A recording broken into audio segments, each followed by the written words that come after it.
இறையேசுவின் அன்பார்ந்த சகோதர சகோதரிகளே, தாயாம் திருச்சபை நம் அனைவரையும் மீண்டும் மீண்டும் இந்த தவக்காலத்தில் 10 கற்பனை 10 கட்டளைகளை பற்றி நினைக்க நம்மை அழைக்கின்றது. இன்றைய முதல் வாசகமும் நற்செய்தியும் நமக்கு அதே தான் கூறுகின்றது. அன்பார்ந்தவர்களே, நாம் என்ன செய்ய வேண்டும், என்ன செய்தால் நாம் இறைவனின் மோட்சத்தை அடைய முடியும் என்ற ஒரு குறிக்கோளை நம் முன்னில் வைக்கின்றது. அன்பார்ந்தவர்களே, எப்பொழுதெல்லாம் அன்னை தெரேசாவை பார்க்கும் பொழுது அவர்கள் கூறுவார்கள், ஒவ்வொரு குருவும் புனித குருவாக இருக்க வேண்டும், அதே போல ஏழ்மையாக வருபவர்களை அவர்களை அன்போடு வரவேற்று அவர்களுக்கு வேண்டியதை செய்ய வேண்டும் என்ற ஒரு குறிக்கோளை அடிக்கடி என் முன் வைப்பார்கள். காரணம், அவர்கள் மற்ற பிள்ளைகளுக்கு மற்ற முதியோர்களுக்கு வேண்டிய சலுகையை செய்ய வேண்டும் என்று எல்லோரிடமும் சென்று பிச்சை கேட்பார்கள். ஒரு இடத்தில் அவர் கேட்கும் பொழுது, என்ன இது சனியனை, நீ தினமும் வந்துட்டு இருக்கிறிய அப்படின்னு சொல்லிட்டு அவங்க முதல்ல காரி துப்புனாங்க. அதை தொடச்சிட்டு, இது எனக்கு கொடுத்தீங்க, என்னுடைய பிள்ளைகளுக்கு என்னுடைய மக்களுக்கு கொடுங்க அப்படின்னு சொல்லிட்டு கை நீட்டினாங்க.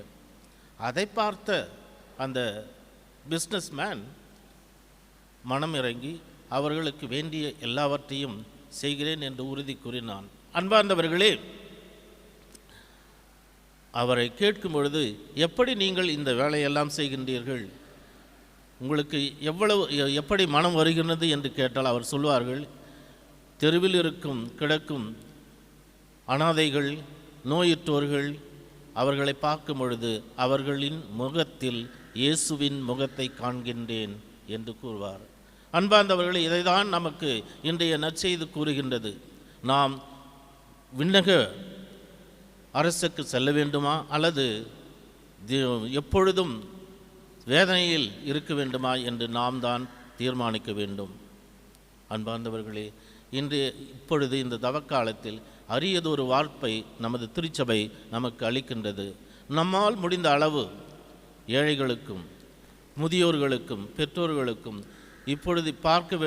இப்பொழுது இந்த உலகத்தில் பிள்ளைகள் பெற்றோர்களை அதிகமாக கவனிப்பதில்லை, அவர்களை விட்டுவிடுகிறார்கள். அதனால் ஒவ்வொரு குடும்பத்திலிருந்தும் நாம் தொடங்க வேண்டும். அப்பொழுதுதான் மற்றவர்களையும் நாம் அவர்களை பார்க்கும் பொழுது அவர் முகத்தில் இயேசுவின் முகத்தை நாம் காண முடியும்.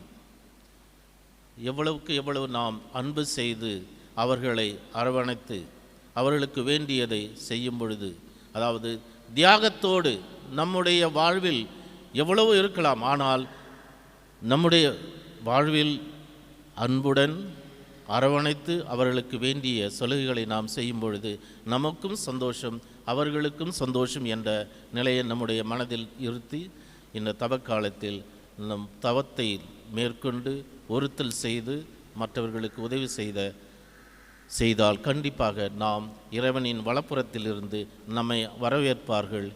அன்பார்ந்தவர்களே, ஆசீர் பெற்றவர்களே, நீங்கள் என்னிடம் வாருங்கள், இறைவனின் வலப்புறத்தில் இருங்கள் என்று நம்மை கூறுவார்.